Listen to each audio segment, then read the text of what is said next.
આજે બનાવશું આપણે પૌવાનો નાસ્તો।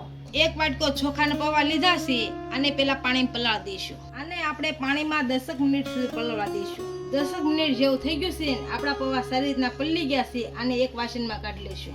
પૌવામાં આપણે બધું પાણી નીચે લીધું છે।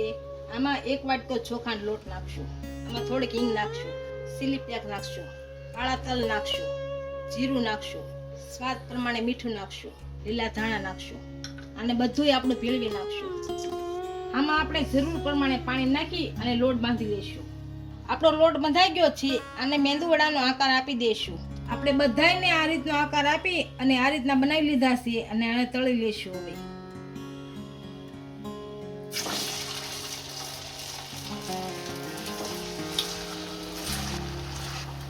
આપણે આ તળાઈ ગયા છે અને હવે કાઢી લઈશું।